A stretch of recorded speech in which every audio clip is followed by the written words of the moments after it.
I shall love you.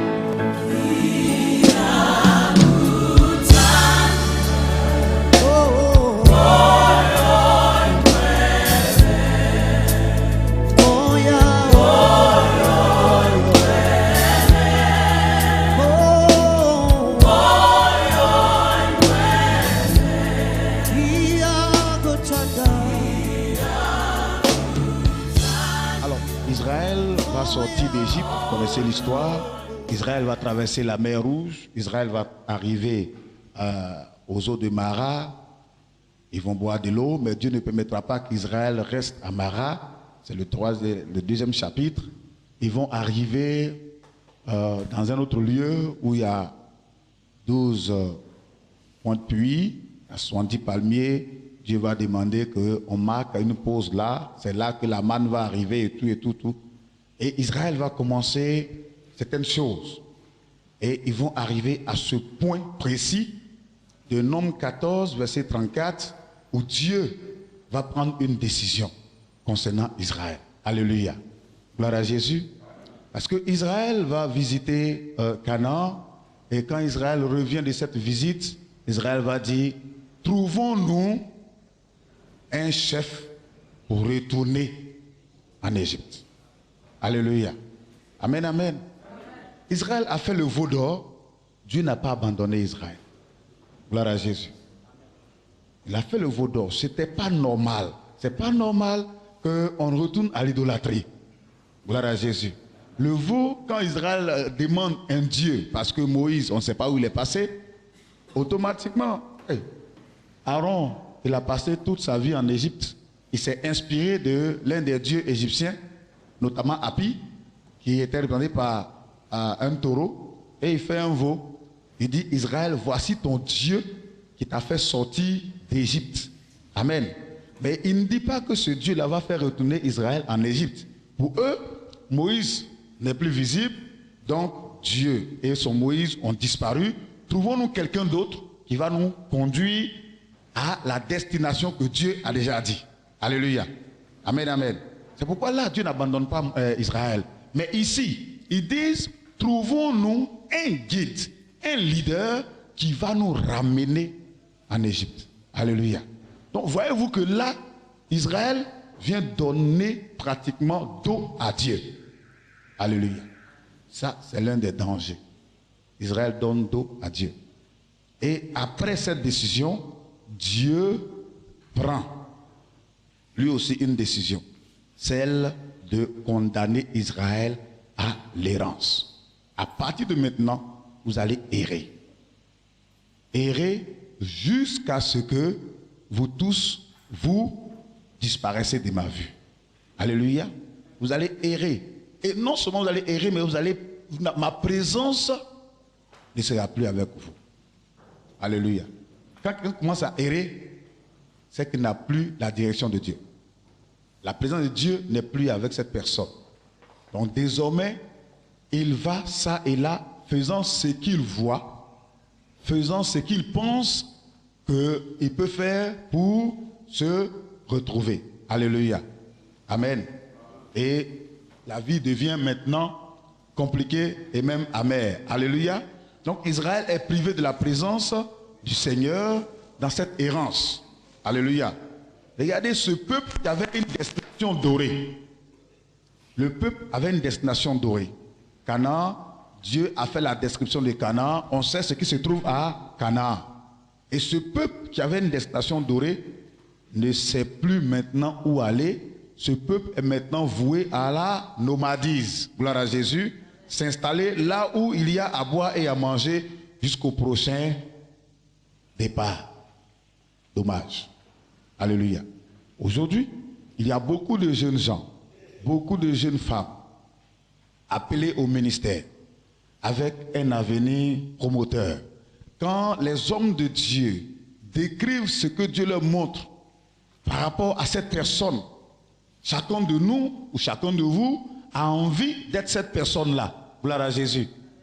Mais fort est de constater que quelque temps après, cette personne-là, on la voit en train d'errer, aller à gauche, à droite, de ne sachant plus où aller. Est-ce que ce qu'on a dit est faux? Non. Mais comment est-ce que cette personne est arrivée là? Alléluia. Amen, amen. Il y a beaucoup de jeunes pasteurs ici à Toumoudi. C'est le constat que j'ai fait. Quand nous sommes arrivés, que Dadi a décidé de recevoir, beaucoup sont venus, mais la plupart de ceux qui sont venus à la réception sont des jeunes gens. Alléluia. Vous qui êtes à l'école des prophètes, certains sont déjà sur des ministères et puis ils sont venus à l'école des prophètes. D'autres sont venus à l'école des prophètes parce qu'ils cherchent une école pour se former. Ils sont venus, ils attendent l'école des prophètes pour aller démarrer une activité, pour aller démarrer le ministère. Alléluia. Vous savez ce que Dieu vous a dit. Vous savez les promesses que Dieu vous a faites. Ces choses-là n'arriveront pas dans votre vie si Dieu n'est plus devant vous pour vous conduire. Alléluia. Les promesses de Dieu viennent à nous lorsque nous sommes dans la présence de Dieu. Alléluia. Peu importe ce que Dieu t'a promis, peu importe l'onction qui est sur ta vie, peu importe le lieu même où Dieu veut que tu t'installes pour faire l'œuvre, si sa présence n'est plus avec toi, c'est plus la peine de te faire appeler serviteur de Dieu. Alléluia. Ça devient compliqué. Bien-aimés, beaucoup sont condamnés à l'errance aujourd'hui de nos jours. Alléluia. Pourquoi? La désobéissance est le point clé. Tant que la désobéissance sera le lot des chrétiens en général et des serviteurs de Dieu en particulier, alors l'errance sera la lame fatale entre les mains du Seigneur pour nous frapper. Alléluia. Lame fatale. Dieu ne change pas. Gloire à Jésus. Depuis Adam jusqu'à Sodome et Gomorrhe, avec Israël jusqu'à nous aujourd'hui, Dieu ne change pas. Lui-même, il a dit à Israël, gloire à Jésus, quand nous lisons Ésaïe 46, le verset 4a, lui-même l'a dit, c'est pas quelqu'un qui a dit, lui-même l'a dit, je ne change pas. Amen. Et certains pensent que la mort de Jésus a rendu les principes de Dieu moins compliqués. Gloire à Jésus. Certains pensent que la mort de Jésus a envoyé les principes de Dieu au rabais. Non. Les principes de Dieu demeurent les mêmes. Alléluia. Amen, amen. Ne vous y trompez pas. Les principes du Seigneur ne sont devenus ni moins, ni plus durs. Ils sont restés les mêmes. Alléluia. La mort de Jésus n'a pas rendu les principes de Dieu moins durs ou plus durs. Alléluia. C'est resté les mêmes. Amen. Dieu a frappé Adam et Ève parce qu'ils ont péché. Il a détruit la terre parce que la terre a péché. Il a détruit Sodome et Gomorrhe parce qu'ils ont péché. Gloire à Jésus. Donc, quand nous péchons, ce que Dieu a envie de faire, c'est de nous frapper. Alléluia. Mais la mort de Jésus aujourd'hui vient permettre à Dieu de nous laisser en sursis. Amen. Une condamnation avec sursis est encore plus grave qu'une condamnation directe. Alléluia. Le sursis là, c'est le paradis. Oui, il a péché, je ne vais pas le frapper. Je lui donne l'occasion de se repentir. Tu es en sursis. Il donne l'occasion de te repentir. Mais si ta repentance n'est pas venue, que la mort intervient, est-ce qu'il y a quelque chose encore à faire? Il est donné à l'homme de vivre, de mourir plutôt une seule fois. Après quoi vient le... Alléluia. Amen. Donc nous devons respecter les principes du Seigneur si nous voulons servir le Seigneur. Alléluia. Tu ne peux pas entrer dans une entreprise. Chaque entreprise a son règlement intérieur. Amen. On a été tous élèves. Avant, nous, à notre époque, là, à l'école primaire, le règlement intérieur est affiché dans la salle de classe. Même depuis le CP1. On ne savait pas lire. Mais le règlement intérieur de l'école est affiché là. Chaque élève sait ce qu'il doit faire. Donc ce n'est pas le Seigneur qui n'a pas un règlement intérieur. Alléluia. Il n'est pas rare de voir de nos jours des personnes destinées à un avenir doré erraient partout. Alléluia. Allant de maison en maison, de ville en ville, toujours à la recherche de leur marque. Amen. C'est eux qui cherchent toujours la face de Dieu. Toujours. Ils sont toujours en train de chercher la face de Dieu. L'an dernier, à la même époque, tu l'as rencontré et tu as dit cherche la face de Dieu. Il y a 2 ans, à la même époque, il est en train de chercher la face de Dieu. Cette année encore, à la même période, il est toujours à la recherche de la face de Dieu. Mais attends, pourquoi la face de Dieu t'est cachée? Amen. Pourquoi la face de Dieu t'est cachée? Pour que à tout moment, tu sois en train de la chercher. Alléluia. Le drame dans l'errance, bien-aimé, c'est que les condamnés ne cherchent jamais à se repentir. C'est le drame. Les condamnés ne cherchent jamais à se repentir, mais ils sont toujours en train de se justifier. Ils sont toujours en train de se justifier. Certains prennent cela pour une vision. Amen. Ils prennent l'errance pour une vision. Dieu ne m'a pas appelé à créer une œuvre. Il m'a appelé à enseigner les autres en passant. Voici leur vision. Alléluia. Il y a 1 an, il y a 2 ans, il était à Daloa. Et il n'a rien mis sur place. L'an dernier, il était à Tumodi. Il a passé 1 année entière, rien n'a été mis sur place. Alléluia. Cette année, il est endouci, en train de faire la même chose. Et il partira à la fin de l'année sans rien mettre sur place. Alléluia. Quand il lui demande, Dieu ne m'a pas appelé à créer, il m'a appelé à enseigner en passant.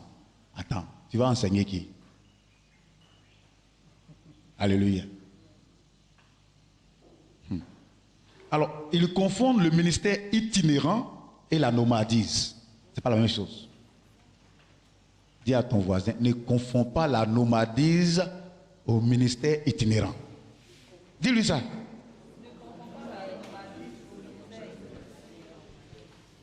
Alléluia. Ceux qui exercent le ministère itinérant sont des hommes et des femmes bénis. Ils ne sont pas malheureux et le Seigneur qui les a appelés à cela les soutient toujours. Alléluia. On voit le fruit de leur travail dans l'église où ils passent. Amen. Quand ils arrivent, ils ne demandent rien, car souvent, avant même d'arriver, tout leur est déjà donné. Alléluia. Quand quelqu'un exerce un ministère itinérant, quand il arrive dans votre ministère, ce n'est pas lui qui vient vous dire, est-ce que je peux prêcher 1 semaine chez vous? Non, c'est vous. Parce que vous avez entendu le travail, le témoignage de son ministère, vous avez fait la demande auprès de cette personne pour un temps avec vous. Alléluia. Amen, amen. Et généralement, ces personnes-là qui exercent le ministère itinérant ont des gens que Dieu a mis à leur disposition pour les soutenir. Alléluia. Et quand ils reçoivent une demande, ils font part de la demande à ceux qui les soutiennent. Et avant même qu'ils ne viennent là, leur transport, leur séjour, c'est payé. Souvent même, ils demandent à l'église qui les invite quel est le besoin. Et ils viennent avec l'aide pour cette église. Voici le ministère itinérant. Alléluia. Gloire à Jésus.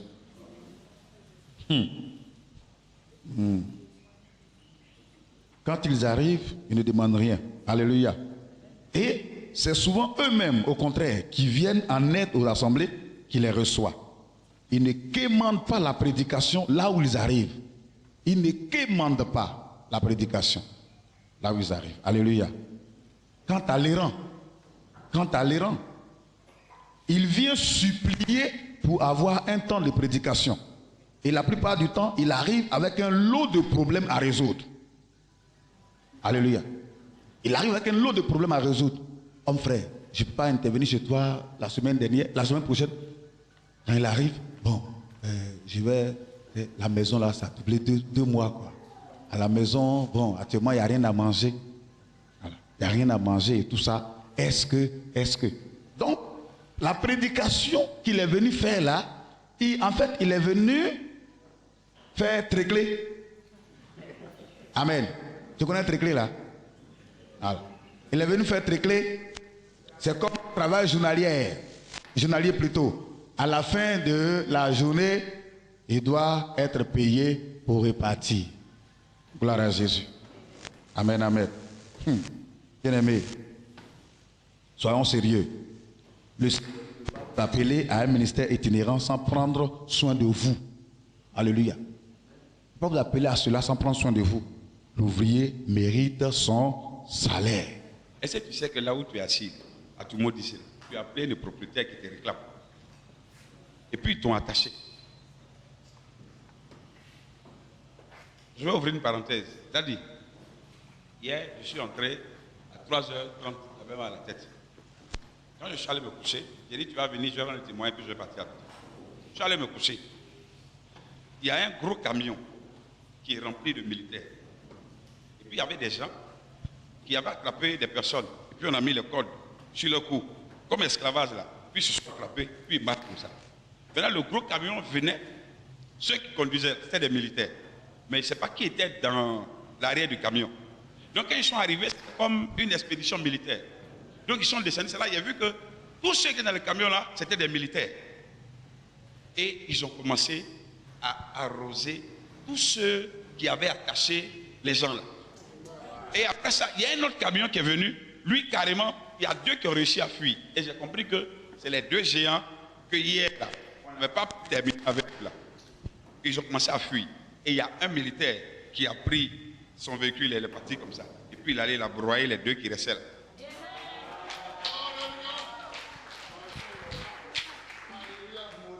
Et après ça, le sens que j'ai vu, maintenant c'est chez toi à l'église là-bas. Dieu m'a montré, au-dessus là, en haut là, au-dessus où il n'y a rien là, j'ai vu le trône de Dieu.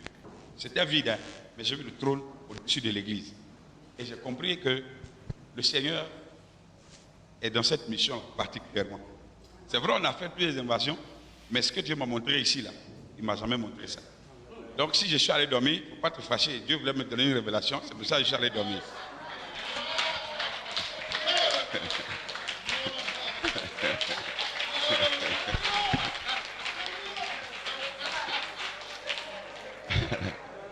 L'esprit des prophètes est soumis aux prophètes.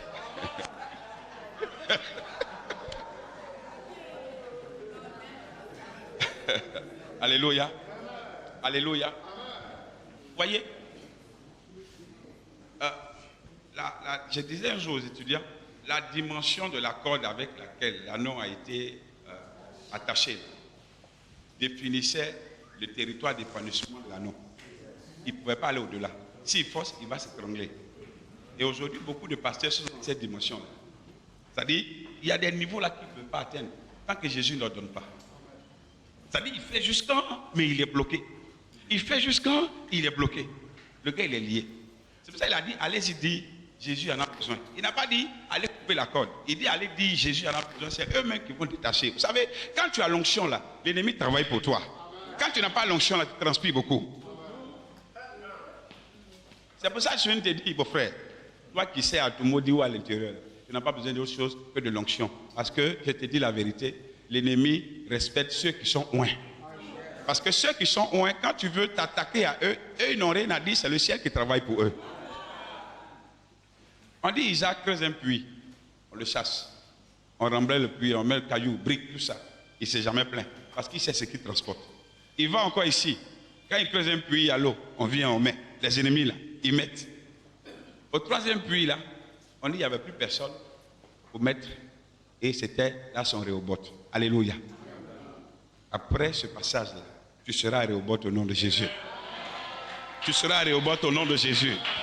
Tu es dans la dimension de Rehoboth au nom de Jésus. Dieu te mettra au large au nom de Jésus-Christ. Dieu te mettra au large au nom de Jésus-Christ. Dieu te mettra au large au nom de Jésus-Christ. Mais ce qui est merveilleux, après l'étape de Rehoboth, tous ceux qui t'ont persécuté viennent tisser alliance avec toi. C'est ça qui est merveilleux. Alléluia. Donc tu n'es pas obligé de chercher à savoir qui ne t'aime pas. Mais quand ils viendront reconnaître qui tu es, tu auras la liste de tous ceux qui t'ont jamais aimé dans le secret. Et ça va t'arriver au nom de Jésus-Christ. Je dis ça va t'arriver de gré ou de force au nom de Jésus. Au nom de Jésus. Au nom de Jésus. Le prophète a dit, Isaïe, il dit, l'Esprit du Seigneur est sur. Il m'a fait quoi? Pour faire quoi? Attends, là. Ça va? Elle participe beaucoup au cours, c'est pour ça que je l'ai reconnu. Pour annoncer quoi? Non, non, il y a beaucoup de versions, hein? De quoi? Ah oui, toi, je sais pourquoi tu parles de ça. De bonnes nouvelles. Pas une bonne nouvelle. Une bonne nouvelle, ça c'est l'évangile. Jésus il est mort, tu vas te sauver. Alléluia. Ça c'est la bonne nouvelle. On dit que toi tu vas annoncer de bonnes nouvelles. Pourquoi? Parce que c'est sur toi que l'Esprit du Seigneur est venu. Donc c'est à toi d'annoncer de bonnes nouvelles. Pour toi, tu ne vas pas aller prendre témoin de quelqu'un pour aller dire voici de bonnes nouvelles. Tu dois aller dans ta famille avec les bonnes nouvelles que toi tu as rencontrées avec le Seigneur. Donc c'est ça les bonnes nouvelles que l'Esprit de Dieu veut que tu ailles rendre. Mais comment tu peux rendre un grand témoignage à ta famille de bonnes nouvelles si toi-même ta vie n'a pas changé? Puisque tu es censé annoncer de bonnes nouvelles aux malheureux. Mais si toi-même tu es malheureux, tu as dit quoi aux gens? Que Dieu te délivre du malheur. C'est pour ça, au jour de la Pentecôte, l'Esprit n'est pas venu comme un manteau pour les revêtir, comme ça, comme une veste que tu aimes porter les dimanches pendant qu'il fait chaud. Mais l'Esprit est venu, on dit, comme des langues de feu. N'est-ce pas? Le feu, là, ça fait quoi? Ça consume. Donc quand l'Esprit vient sur la tête là, il va d'abord travailler dans la mentalité pour consumer les vieilles pensées, les vieilles mentalités, les vieilles doctrines là. Il consume ça, il renouvelle ta mentalité.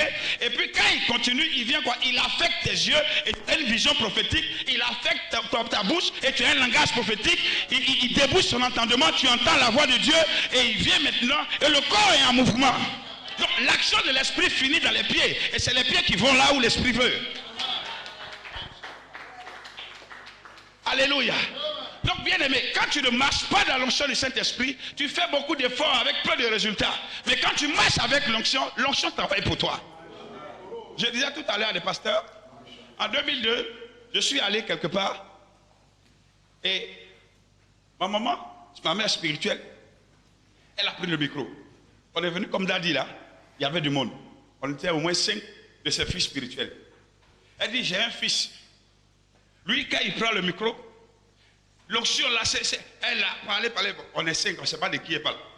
Quand elle a fini, elle dit c'est moi. Je dis, mais là, qu'est-ce que la femme l'a fait là?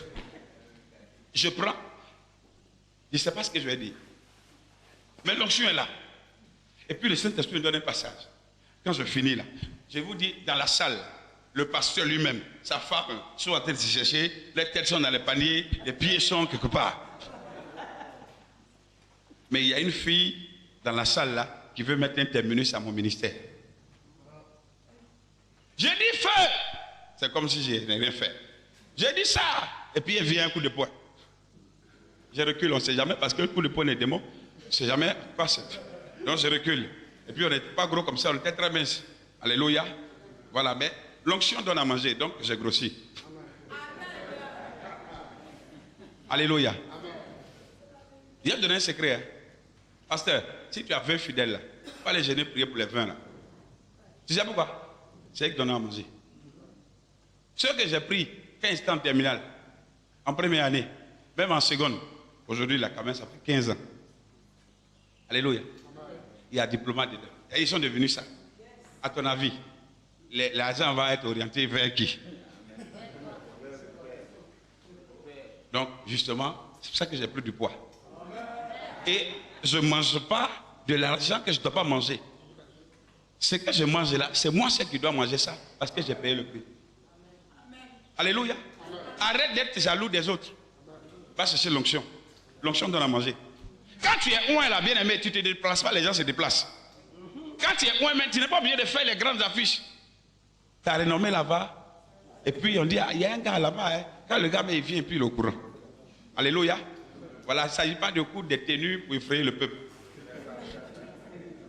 Que Dieu soit béni. Que Dieu soit béni. Donc, le jour de la Pentecôte, il faille que Pierre parle un nouveau langage. Tu ne peux pas passer la Pentecôte avec le même langage. On dit, il vient, et puis il parle quoi? De nouvelles langues. Toi, tu es pasteur. La langue que tu parlais, que tes habits parlaient, que ta mentalité parlait là, c'est la même chose que quand tu es dans le monde. Bien-aimé, en quoi Christ est glorifié? Alléluia. Et à l'intérieur là, au lieu de chercher l'onction pour faire jalousie. Alléluia. Lui là, il a été construit. Ou bien parmi vous la merci, un s'est trompé pour acheter une nouvelle Mercedes où on lui a donné. S'il a fait un voyage dans un petit pays autour là, il ne peut plus servir Dieu à tout le monde ici. On va dire où il est parti là. Il est allé faire fétiche. Gloire à Dieu. C'est vrai ou c'est faux? Vous savez, vous-même, votre mentalité refuse la bénédiction. C'est pour ça que vous n'êtes pas béni. Donc le problème là, il faut crier Père Céleste 120 jours. Tant que tu n'es pas renouvelé dans ton esprit là, il n'y a rien pour toi. Alléluia. Il faut que nos mentalités changent. Et c'est pour ça que le Saint-Esprit est venu. Et quand tu as un certain niveau d'onction, c'est les démons même qui te démontrent qui tu es. Et confronté à cette fille-là, pour revenir à mon histoire, elle a formé un coup de poing, elle venait contre moi, elle est très mince et grande. Donc j'ai invoqué tout ce que vous savez, le tonnerre, la foudre, tout ce que vous savez. La fille veut me frapper forcément. J'ai dit, Seigneur, attends, toi tu m'as élevé devant tout le monde comme ça. Quand ils ont sauté, maintenant, c'est à la fin là où tu dois bien arranger, là tu vas gâter. Enfin, c'est plus que j'ai dit pour que le démon la patte. J'étais là, et puis la douce voix vient dans mon oreille, parce que j'ai reçu le feu de la Pentecôte. L'Esprit me dit, ce genre de démon là, on ne fait pas ci, on ne fait pas ça. Il faut lui dire, je te paralyse. Quand j'ai su que c'est Dieu qui m'a parlé là, je n'ai pas dit automatiquement je te paralyse. Hein. Les gens vont savoir que quelqu'un m'a filé un tuyau. Donc j'ai fait semblant de tourner un peu comme si je suis détenteur de la révélation. Puis j'ai dit, toi je te paralyse au nom de Jésus. Elle est cassée comme brebis et puis elle est tombée. Puis je joue maintenant les champions. Je dis c'est moi qui ai l'onction. Alléluia. Le pasteur de l'église, sa femme, ses diacres, tout ça là, ils m'ont soulevé, ils m'ont mis sur le cou. Je n'étais pas lourd. Je ne pesais pas. Donc, les gars, ils courent, hein, moi, ils sont dans la joie et tout, et tout. Alléluia. Et Dieu me dit de dire à la fille, là, elle va aux États-Unis. La semaine prochaine. Aïe, États-Unis, voilà où bien. La semaine prochaine. Moi, je ne la connais pas. Et Dieu me dit, tu es allé aux États-Unis. C'est là le pasteur même m'appelle, il me dit, son papa, sa maman sont aux États-Unis. Et à l'hôtel, il doit partir, mais chaque fois, ça échoue. Maintenant, comme tu as parlé, là, peut-être que ça va tuer. Mais le mardi, là, elle a un rendez-vous, peut-être que ça va marcher. Elle est partie la semaine qui a suivi, effectivement. Est-ce que l'apôtre disait tout à l'heure, si Dieu n'a rien dit, il n'a rien dit. Mais s'il a dit, il a dit. Amen. Alléluia. Gloire à Dieu. Maintenant, pasteur, il y a quelque chose que tu fais qui énerve Dieu que je vais te dire avant de partir. Tu aimes trop faire pitié. Ça fait que même, quand on parle d'argent, ton cœur est façon. Ah, pasteur, si tu n'aimes pas donner là, tu vas souffrir, hein. Parce que bien ceux qui n'aiment pas donner là, c'est les hommes de Dieu. Si je parle de quelque chose, peut-être le directeur de l'école de Gagnon va s'en prendre à moi, mais il me connaît, il sait que moi j'ai dit tout. Je suis allé et puis une de leurs feuilles est tombée par inadvertance. Malheureusement, c'est tombé devant moi. Puis je regarde, j'ai vu 11, puis quelque chose. J'ai dit, hey, au frère des pasteurs, 11 000 et quelques. Il dit, c'est petit. Il dit, non, il faut bien regarder. Je regarde bien. C'est 1150.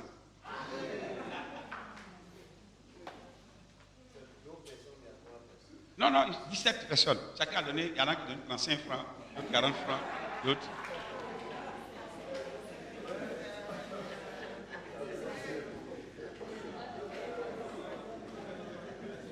Alléluia. Gloire à Dieu. Je vous assure, les pasteurs, là, ils sont peintres. C'est pour ça. Le soleil aussi va vous limer.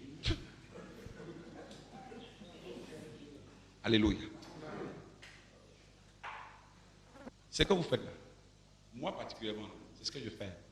C'est-à-dire, quand le Seigneur m'a enlevé dans mon travail, j'ai servi Dieu 1, 2, 3 jusqu'à aujourd'hui. Alléluia. Donc il n'y a rien que tu as vécu que moi je ne vis pas. Mais quand tu es un homme conséquent, tu atteins tous tes objectifs. J'ai rendu pour témoin hier. En 2006, quand je fais cette offrande à l'homme de Dieu, c'était à où ça, je ne sais plus. À Lagos, ouais, c'était à Lagos. C'était que 200 000 francs. Quand je suis revenu, 3 jours après, le Seigneur m'a donné une voiture et ils ont signé mon agrément de l'église au détriment même du dossier que le président Gbagbo avait envoyé en son temps. Ils ont signé mon dossier. Alléluia. Après ça, mon avant-dernière voiture, vous savez qui m'a donné? C'est un musulman. Vous savez pourquoi il m'a donné ça? Il a pris sa voiture, il a roulé jusqu'à... Je ne l'ai jamais vu depuis que je suis né. Il est venu la garer devant l'église. Il a dit, mais où est le pasteur? Le jour là, j'étais là. Là, le jour Dieu veut te bénir, il ne veut pas que quelqu'un raconte. Toi-même, tu es là. Je vois. C'était une Toyota 26. Je sors. Il dit, c'est vous le pasteur? Il dit oui. Il dit non. Tu es un vrai homme de Dieu. La voiture là, c'est pour toi. Et puis il est parti. Ma 4x4 que j'ai là, c'est un catholique qui m'a donné. C'est ce que Gadi a dit. Vous priez mal, hein? Vous mettez feu sur le catholique qui est le voisin. Tu mets feu sur lui. Pourtant, toi-même, tu manges mal. Est-ce que vous savez que les grèves envoient en enfer aussi? Laissez-moi vous choquer avant de partir. Je ne sais pas si qu'on se revoit bientôt. J'ai la permission de Dadi pour pouvoir vous dire des choses. Gloire à Dieu. Je vous en supplie.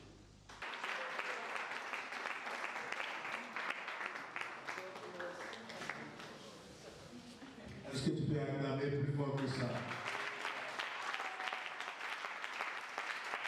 Est-ce que tu peux acclamer plus fort que ça?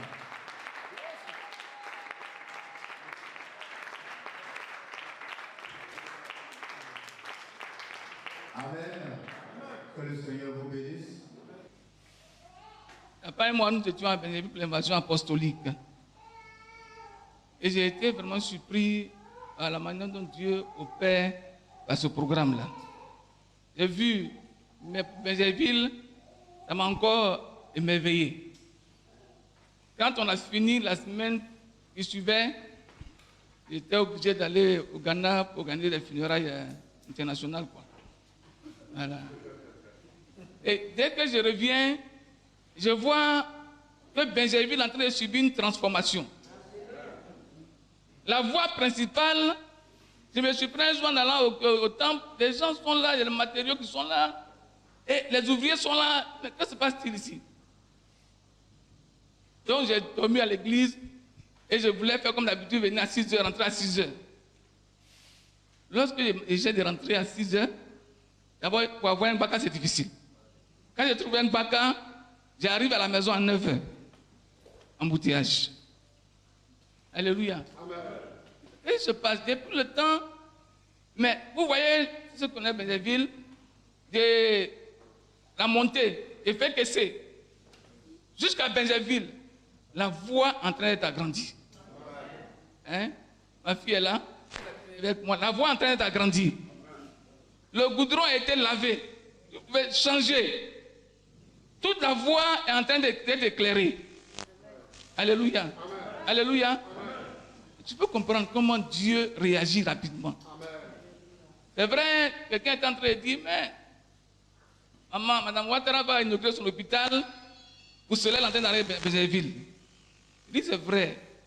Madame Ouattara a souhaité cela, mais pour que la décision soit prise, pour que l'arrêté soit signé, il fallait que le ciel accorde. Amen. Rendons gloire à Dieu. Amen. Il a dit tout à l'heure quelque chose. Nous, les hommes de Dieu, c'est nous qui trouvons des raisonnements, des explications à ce qui se fait. Hein? On donne la gloire des hommes, pas à Dieu. Il dit, mon frère, tu te rappelles ce qui s'est passé ici, là, non? Il dit, oui. Pourquoi? C'est peut-être quelques jours après. Madame Ouattara aurait pu faire ça avant. Mais je pense que le dossier est bloqué quelque part. Il dit, hey, tu as raison, hein? Ça, tu as raison, hein? Donnons gloire à Dieu. Il dit, repens-toi. C'est pour dire quoi? Attendez-vous à voir ce mot dit changer. 1 Corinthiens 2, 1 à 5. Il dit, pour moi, frère, lorsque je suis allé chez vous, ce n'est pas avec une supériorité de langage ou de sagesse que je suis allé vous annoncer le témoignage de Dieu. Car je n'ai pas eu la pensée de savoir parmi vous autre chose que Christ et Jésus-Christ crucifiés. Moi-même, j'étais auprès de vous dans un état de faiblesse, de crainte et de grand tremblement. Et ma parole et ma prédication ne reposaient pas sur les discours persuasifs de la sagesse, mais sur une démonstration d'esprit et de puissance, afin que votre foi fût fondée non sur la sagesse des hommes, mais sur la puissance de Dieu. Amen. Alléluia. Amen. Je pense que, en tant qu'homme de Dieu, chaque fois qu'on me prêche, on dit, Seigneur, que ma parole, ma prédication repose sur la démonstration de ta puissance. Et puis on demande beaucoup. Alléluia. Et je voudrais qu'on essaie d'amener le débat à un niveau plus élevé. Amen. Donc, compréhension à un niveau plus élevé. Quand j'ai lu ce passage-là, et Dieu m'a permis de comprendre, à travers l'explication de quelqu'un, un de nos maîtres, le connaît, le pasteur Sam Toukoura, j'ai commencé à réfléchir, j'ai commencé à méditer, j'ai commencé à aller en profondeur. Là, j'ai donné un bout de phrase, et j'ai commencé à méditer dessus, pour pouvoir comprendre ce qu'il n'a pas eu le temps de dire et que moi je devais découvrir. Amen. Amen.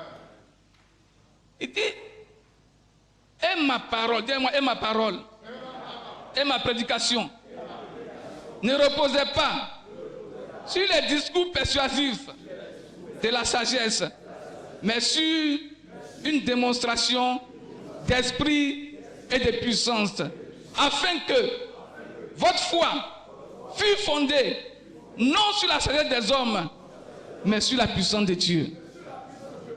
Quand on parle d'appel, ce n'est pas forcément l'appel au ministère. Dans tous les domaines de la vie, il est question d'appel. Donc ce qui est important, nous savons que Dieu a créé les cieux et la terre en 6 jours seulement avec tout ce qu'il renferme. Et le 7e jour, la Bible déclare qu'il s'est reposé. Ce n'est pas toi qui vas venir recréer autre chose. Mais il est important pour toi d'identifier ce à quoi tu es appelé, l'essence même, le sens et l'essence de ton existence sur la terre pour rendre ton environnement habitable. Amen. Donc si tu n'as pas pu identifier cela, ça peut causer problème. Donc il revient à chacun de nous, que tu sois serviteur de Dieu ou pas, d'identifier ce pourquoi ton Dieu t'a amené sur la terre des hommes, pour que tu puisses accomplir ta part. Nous sommes dans l'église. Si personne ne balaye l'église, est-ce qu'on peut s'asseoir pour faire culte? Donc ça aussi c'est un appel. S'il n'y a pas de libéralité, est-ce que l'homme de Dieu peut prêcher avec aisance? Ça aussi c'est un appel. Si je suis prophète, quand il dit bon, quand le pasteur dit Alfred parle, ça me plaît moi aussi, je vais être évangéliste. Est-ce que ça peut aller? Donc c'est important pour toi. Et ça c'est un problème pour l'église. Pour nous les serviteurs de Dieu. Parfois on n'arrive pas à identifier notre appel. Et puis on saute ici, on saute ici, on saute ici. Quand tu vois le prophète prester, qui dit mais tiens, le ministère prophétique, c'est ce qui me plaît. Je vais être prophète. Ou bien demain, tu vois un évangéliste, tu dis je vais être évangéliste. Donc c'est important pour nous de rentrer dans la présence de Dieu, d'identifier cet appel-là pour que nous soyons efficaces. Là quand tu agis avec fermeté. Amen. Que Dieu nous bénisse. Alléluia.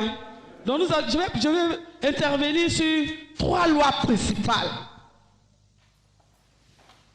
David disait quand j'étais à l'école de prophète, et c'est une parole qui m'a marqué, j'en parle toujours. Il dit je ne peux pas dire que j'ai réussi si je n'ai pas contribué à former d'autres apôtres.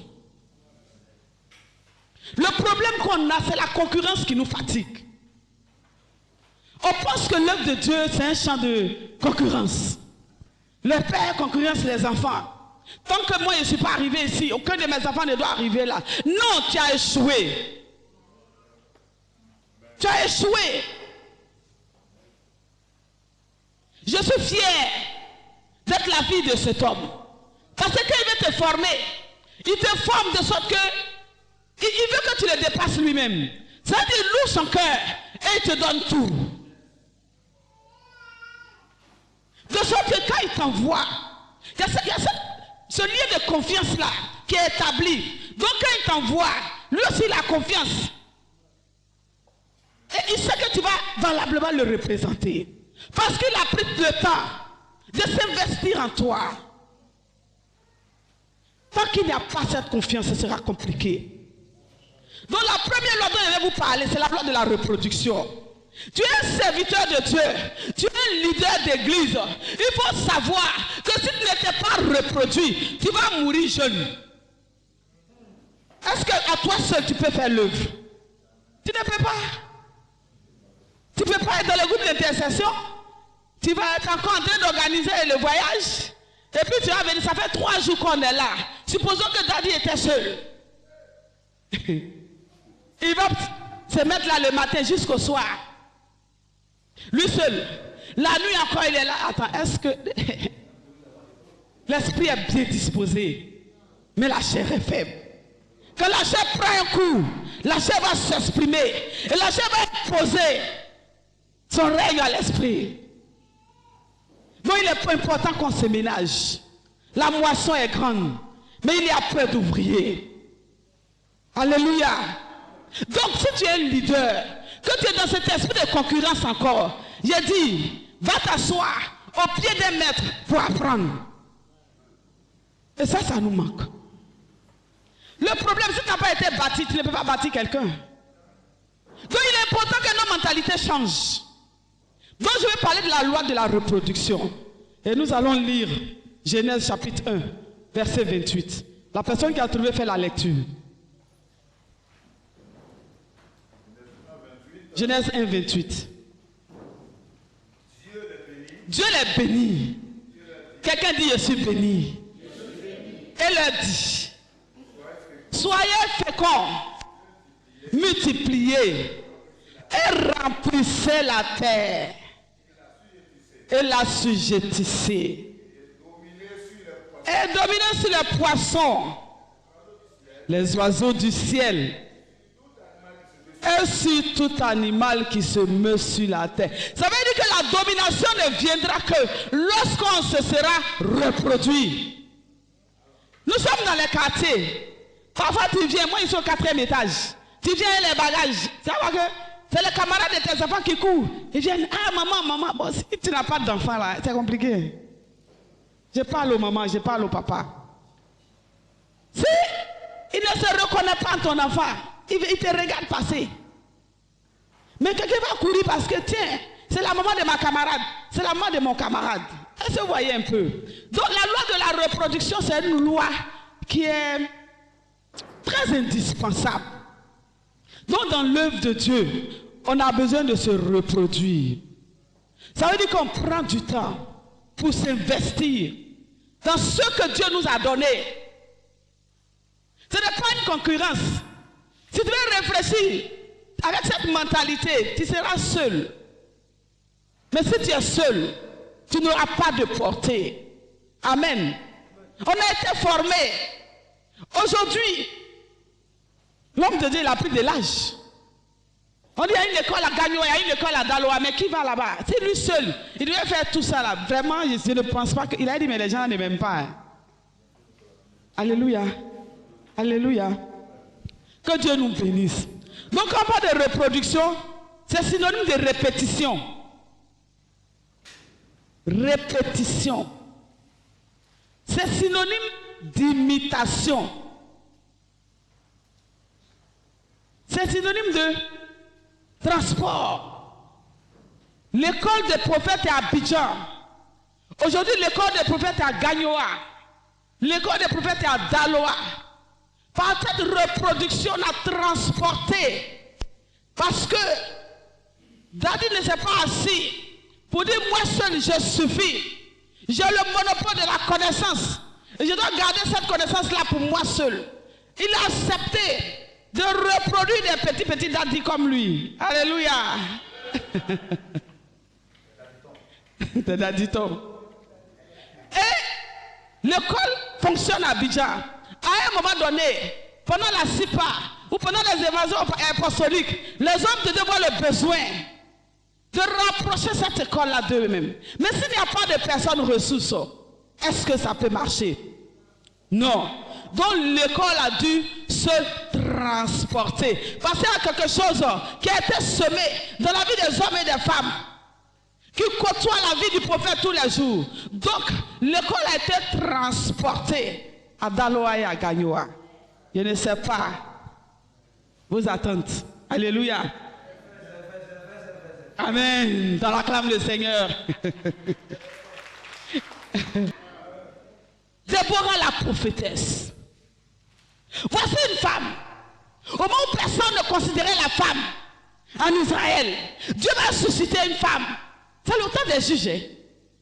Dieu va susciter une femme, la positionner sur son peuple sacré. Aujourd'hui, d'autres continuent de dire le ministère de la femme est diabolique. Bon, d'accord. Ça ne regarde que toi, ça n'engage que toi.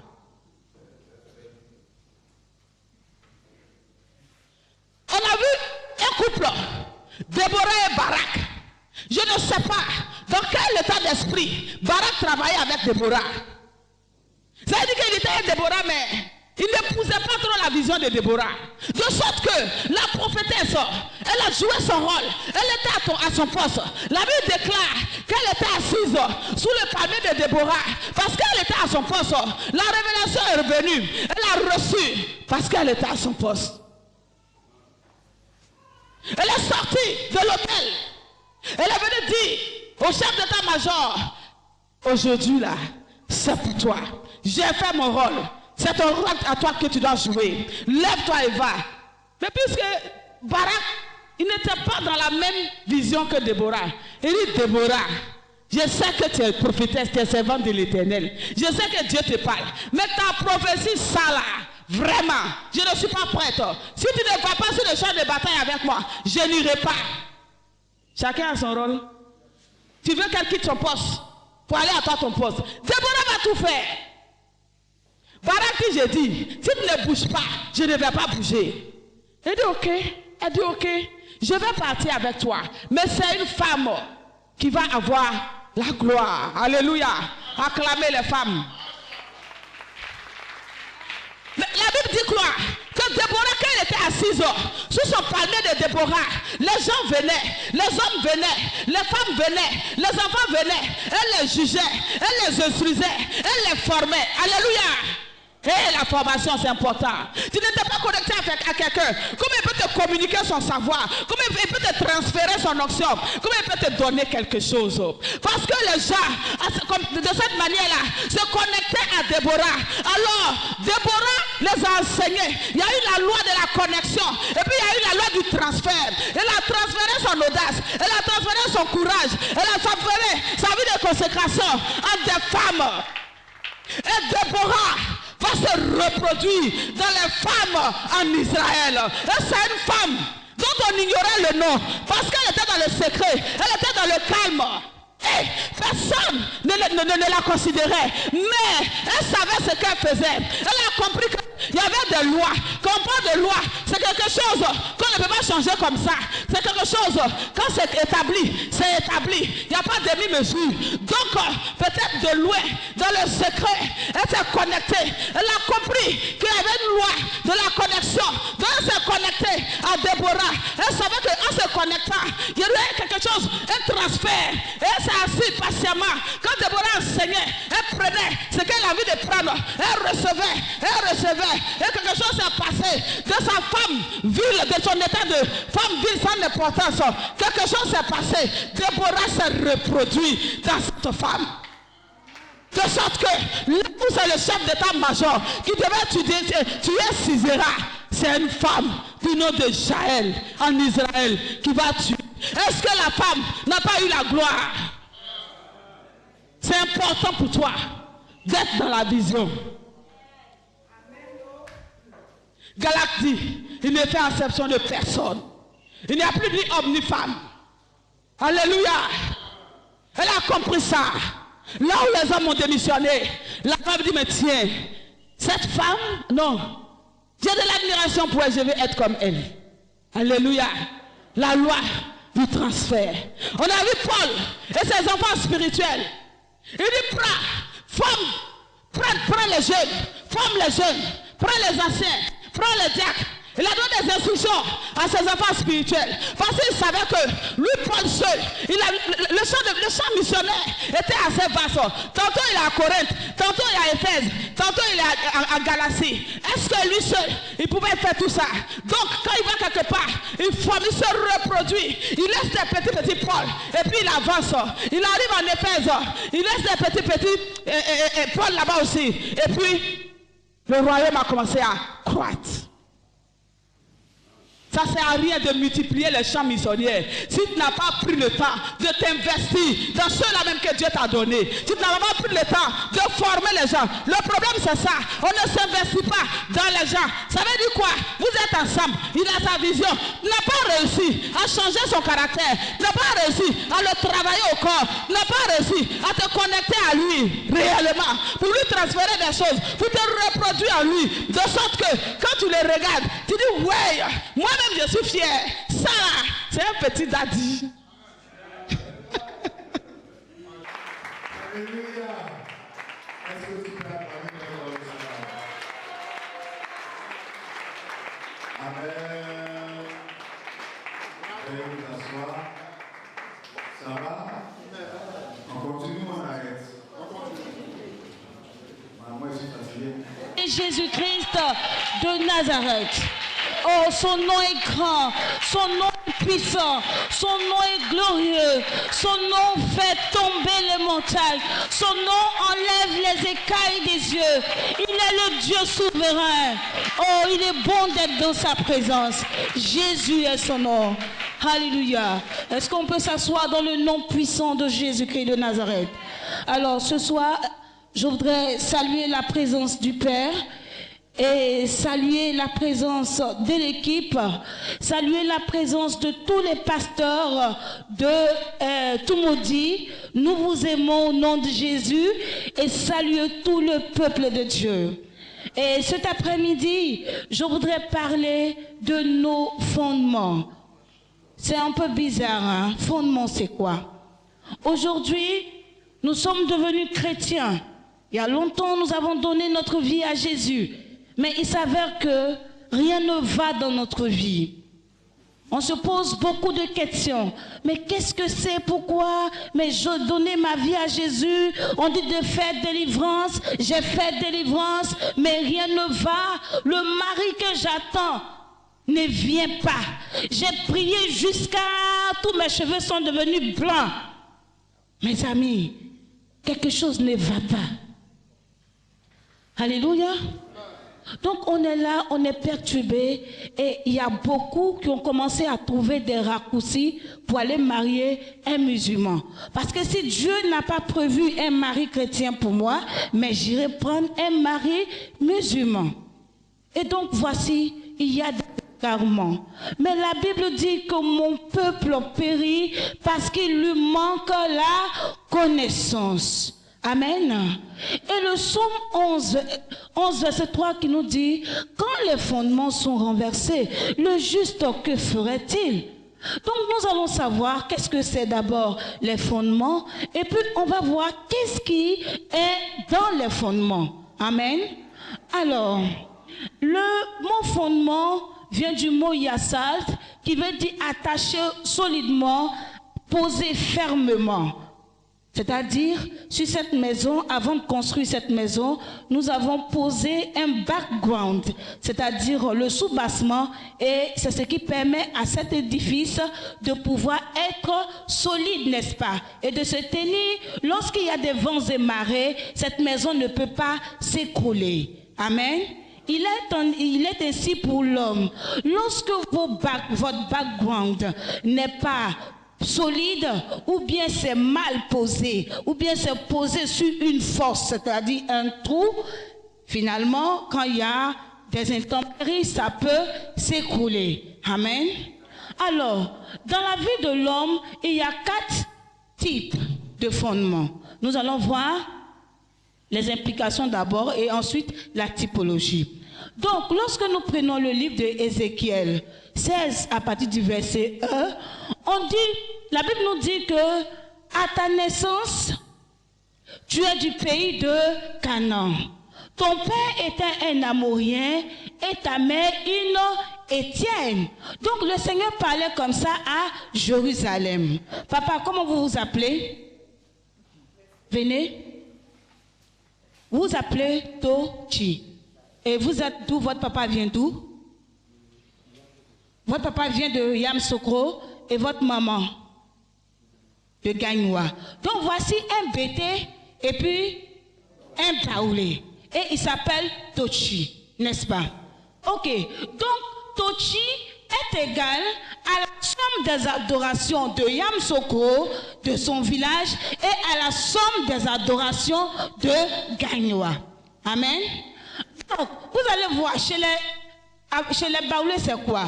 Baoulé veut dire baouli, qui veut dire l'enfant est mort. Donc, dans son héritage, il hérite en même temps de l'esprit des eaux et de l'esprit de mort. Chez les bétés, on a une alliance avec la mort chez les bétés. Quand vous regardez dans la coutume des bétés, vous allez remarquer que tout ce qu'ils font est en relation avec la mort. Par exemple, on a le nom de leur nom, à partir de leur nom, on peut déterminer quel type d'adoration. On a Koudou. Koudou qui veut dire séjour des morts. On a Kouka. Kouka qui veut dire la mort me domine. Donc imagine-toi quelqu'un qui s'appelle Kouka Koudou. La mort me domine, séjour des morts, égale toi. Qu'est-ce que tu vas faire dans la vie qui peut réussir? Rien. Oui. Et c'est un pasteur qui était à l'école des prophètes. Et lorsque j'ai touché à cela, il a changé de nom aujourd'hui. Il s'appelle le pasteur Djokwa. Et Djokwa veut dire pasteur vie. Et depuis, son ministère a connu un envol. Alléluia. Alors, l'explication de votre nom, à travers l'explication de votre nom, on peut savoir quel est votre avenir. J'ai eu un monsieur à l'école de délivrance. Quand j'ai vu cet homme, il était vraiment très imposant de taille. Quand je l'ai vu, j'ai dit, parce que de taille, il me domine, franchement. Donc quand je l'ai vu, j'ai dit, mais ce monsieur, c'est un militaire. Ça, je suis sûr qu'il est militaire. Et on a commencé à faire le cours sur le nom et je lui ai demandé, monsieur, quel est votre nom? Il m'a dit son nom. Finalement, je ne voyais pas. Je lui ai dit, quel travail vous faites? Il dit qu'il est chauffeur. J'ai dit, mais le nom que vous portez, c'est le nom de qui? Il dit non, que c'est le nom de son grand-père. Quel est le travail de ton grand-père? Il dit, mon grand-père est chauffeur. Pour dire que le nom que tu portes, le fondement, ton nom peut être un fondement qui va déterminer comment tu vas vivre. Ton futur, ton nom va déterminer, ou bien ton fondement va déterminer ta carrière. Mes amis, mon nom à l'état civil, je m'appelle Kwadjo Adjoa Solange. Kwadjo, qui veut dire né mardi. Adjoa, qui veut dire né mardi. Mon père est né mardi, moi je suis né mardi. Regarde, mon père était secrétaire administratif. J'ai fait de hautes études, mais je suis secrétaire de direction. Alléluia. Donc tout ce que je fais partout où je passe, on dit tu es secrétaire. J'ai dit non, je refuse. Je ne veux pas continuer à faire des secrétariats. Parce que mon père était secrétaire, moi je dois devenir secrétaire, partout secrétaire. Mais Dieu qui m'a envoyé dans le ministère Lève-toi Afrique m'a délivré parce que maintenant je suis attaché. Alléluia. Imagine, dans ta famille, la maladie qui a tué ton père peut être cette même maladie qui va te tuer. La limitation de ta maman peut être tes limitations. Le niveau où ta maman est arrivée, ce niveau-là, toi tu ne peux pas soit dépasser ce niveau. Parce que le fondement te contrôle. Amen. Donc, nous avons l'héritage. Dans l'héritage, tu as hérité de tes parents, de toutes leurs adorations. C'est-à-dire, avant même que tu ne naisses, tout ce qu'ils ont fait avant toi, tu as hérité de cela. La Bible nous dit dans le livre d'Hébreux que Lévi, il n'était pas encore né, mais il était dans le règne de son grand-père. Amen. Et il perçoit la dîme parce qu'il avait déjà payé cette dîme-là depuis Abraham. Pourtant, pour trouver Lévi, il fallait trouver Abraham, ensuite qui? Isaac, et puis qui? Jacob, avant de trouver Lévi. Lévi n'était même pas encore né. Donc nous allons prendre le livre de Josué 24, verset 27. Quelqu'un va lire ça très rapidement.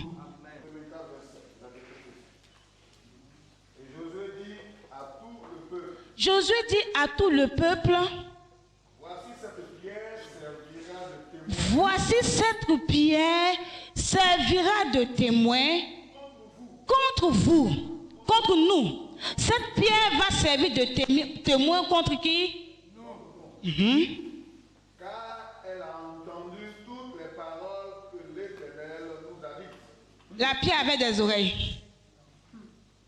On dit quoi? La pierre a fait quoi? Aïe aïe. Le yoboué de ton papa qui est dans le village que tes parents adorent a des oreilles. Et à ce yoboué là, ton grand-père avait dit que les enfants que toute ma descendance, que personne ne puisse dépasser le cap de Siem 2. Je ne voudrais pas que mes enfants, ni les enfants de mes enfants, puissent aller dans le pays des Blancs. Bien-aimé, tu as évolué jusqu'à, mais tu ne peux jamais obtenir une seule mission pour sortir du pays.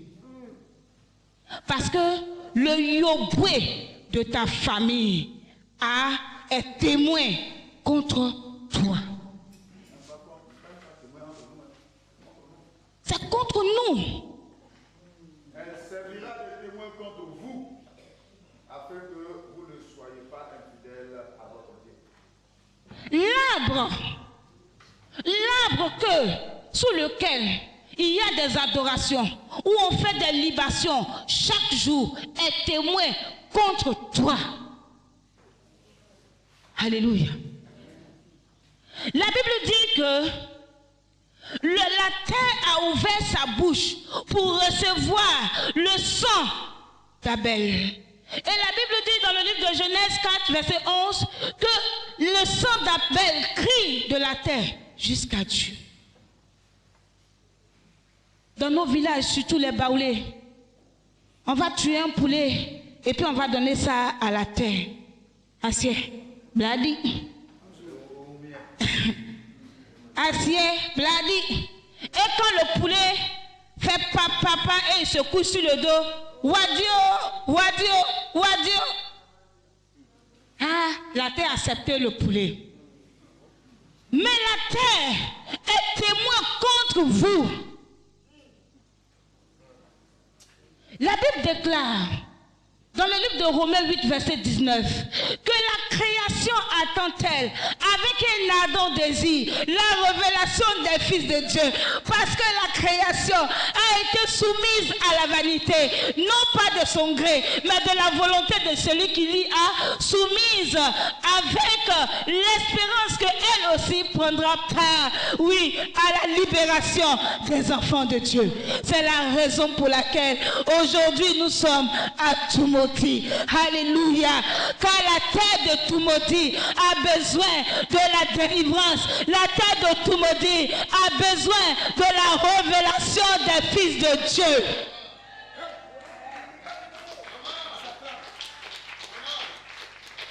Les arbres qui sont sur lesquels nous devons dominer, nous partons prendre les bois pour faire de nos dieux. Un arbre, disons une statue qui a des yeux, qui a une bouche, qui a des oreilles, mais qui n'entend pas, qui ne voit pas, qui ne peut pas se déplacer. Comment cela peut être ton Dieu? Nous sommes tombés dans l'idolâtrie. Nous avons péché contre Dieu. Nous, les baoulés, à Tumoti, à Boaké, aux alentours, nous nous sommes pris. Oui, les gourous. Nous sommes partis nous donner aux eaux. Nous avons dit de l'eau prends-moi un cadeau. Et non, c'est un jouet bas, un jouet. Et mes amis, nous partons confier la destinée de nos enfants dans les eaux. Mes amis, je sais d'où je viens. Une année, mon frère était à table, un 25 décembre, 24 décembre, pendant que nous, on était à Montsillon, à l'église. Mes frères, c'était à la maison pour faire la fête. Et ils ont acheté un cabri pour faire la fête. Entre les jeunes, c'est le 24. Et mon aîné, quand ils ont déposé sa viande, sa soupe, c'était la nuit, il a commencé à dormir. Son sommeil là, il a commencé à aller à Boaké. Déjà, il était arrivé à Toumaudi. Et les gens ont commencé à le taper. Et finalement, ils étaient obligés de mettre quelque chose dans sa bouche pour ouvrir sa bouche pour ne pas qu'il meure. Mes amis, après nos investigations, l'Esprit de Dieu nous a révélé que c'est l'eau que ma famille adore au village. Et que nous, moi et ma mère, nous avons renoncé à l'adoration de cette eau. C'est cette eau qui réclame un sacrifice. Parce que nous avions l'habitude de leur donner mouton. Mais nous avons dit à partir d'aujourd'hui, nous ne voulons plus donner de moutons. Parce que Jésus-Christ de Nazareth a déjà donné sa vie. Il a été immolé. Il n'y a plus de sacrifice. Mes amis, il n'y a plus de moutons. Ça c'est pour moi. Mais quel est pour toi?